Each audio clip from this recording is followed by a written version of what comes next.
editor and composer. And Andre Torres, the Wax Poetics, who put up the soundtrack, and he's the founder and editor-in-chief.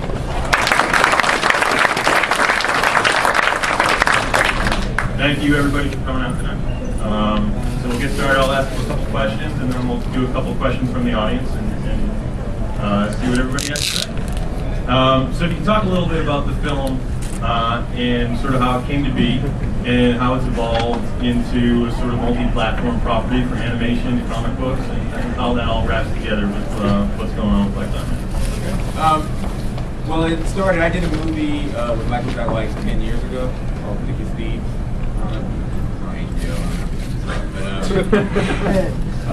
So I had actually approached Mike about another. Actually, I did that movie like 10 years ago, and then I just kind of dropped out of Hollywood and just started DJing and hanging out. So, and I actually want to get back into it again. So I had written a script and approached Michael J. White about doing my script that I have set in Brazil.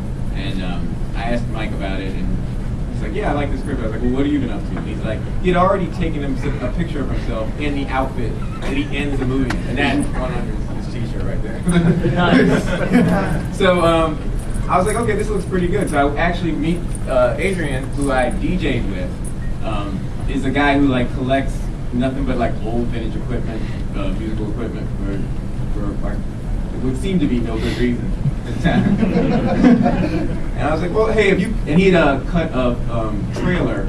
He had cut a whole movie called Respond to Sound, which was really, I thought was really, really cool. I was like, showed me that he could edit. So I was like, look, if we do like a fake trailer, you know, I'll let you edit it, and you can also be the composer. So we made a fake trailer with Michael J. White for the movie. It cost like $500, and like it was literally just Mike in the afro and wig running around just saying like cold-blooded lines, you know, against like, you know, other like blaxploitation movies from like 40 years ago. So we cut that and showed it to my friend John Steingart at Ars Nova, and I just said, and who actually produced Thick as Thieves too. And I just showed it to him. He's like, "Why are you showing me this old blaxploitation trailer?" And I was like, "No, that's Mike. You know, he's in the, you know, that's Michael J. White." So he's like, "Oh, I can get the money for this, you know, based on this trailer." That's great. So he got the money together. We wrote the script, and Sundance, and sold the movie, and that's how it kind of works. Excellent. Well, I know some of the other stuff is still in the process, the animated series, the comic, but tell us what is keeping those worlds different? Because I know it was important that each has its own identity. And what did you want to keep with the film in these other forms, and what did you want to change and expand on the world? Well, I think it's worked out really well, especially I think with the comic book, because the comic book actually feels more serious. Like it just feels like a straight up 1970s comic book, but with the ideas of Black Dynamite. So it's like, as much as we kind of played it straight in the movie, it's also a comedy, you know. But this doesn't. To me, what I like about the comic book is like it's just one of those stories told 1970s straight style. So it was just a really interesting way to explore the character, but then take it into a kind of a different tonal thing. Also, I think with the cartoon, you know, there's another more absurdist rhythm to it, because you can do anything in a cartoon. You can all of a sudden, I don't know, whoever can just show up out of nowhere. So Black Dynamite just, you know, destroys a roller coaster. I mean, whatever. So yeah, it's worked out really, really well. I mean, he's just such a fun, strong character to play with. Great. You know. Cool. Well, this next question is for Andre and Adrian. And I know it's such an important aspect of the film is the music, because it helps sort of bring everybody back to the era in which it takes place. And so how important was the soundtrack to Black Dynamite's success on a whole, and what was the approach for that? Well, I mean, you know, initially when we were approached about the film, it was really just to do a soundtrack, which was all library music from the 70s, stuff that had been in television shows and whatnot.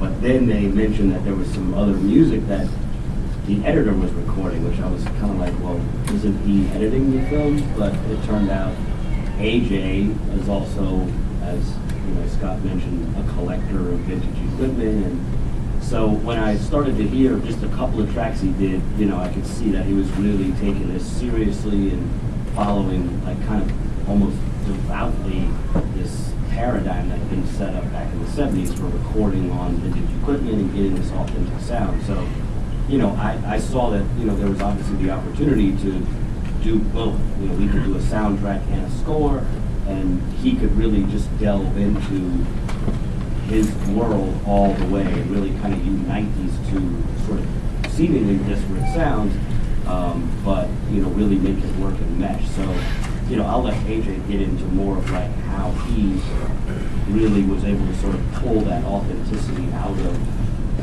this kind of fantasy world that Scott created. Well, I felt lucky because I had the opportunity to edit, and when Scott would be on set film and I'd get the film a day or two later, I see these scenes and I could feel certain things from these scenes. And we had all studied these old movies to a T, and I always grew up looking at a lot of these old movies, especially because of music, and the music really drives the movies. It really sets a tone. So I wanted to make a movie like that today. And when I say make a movie like that today, have a movie that had music with just an old soul in it. And so I really tried my hardest to do that. And just like they said, I had all this old equipment. I've been collecting it for years and years, and I've just been into old cinema for a very long time. So loving film editing and loving making music, I just had to really take advantage of this opportunity, and I just tried my best. Well, in the film, the music really sort of becomes another character. In the animated series, is music also a big focal point?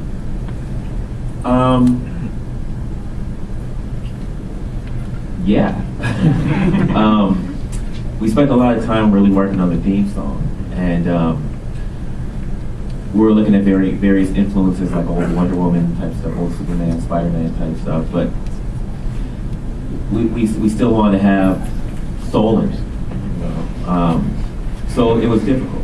And then also checking out old videos from like Schoolhouse Rock and old Sesame Street stuff. I mean, it's a lot of really good funk, in that stuff. And you have to put yourself in the shoes that they were in and think like they would have thought as far as making this music. It's like dance music, but they're talking about ABC. So trying to incorporate that concept in a cartoon, because as you guys may see, this cartoon kind of gears towards that time. I don't want to tell anything yet, but I'm enjoying making music for the animated series, and it's fun. Right. Well, finally, before I open up questions for the audience, I just have one more question for Scott. If you could talk a little bit about, when we heard it early, everybody had seen the film, they quote the film, real die-hard fanatics for the film. It's like everybody has seen it and they've seen it a bunch of times. Why is the film resonating with people, and how has it jumped the tracks to that sort of next level of like really a fanboy film that people just love? Maybe because it looks old. I don't know. No, I'm just kidding. I don't know. I'm happy it did.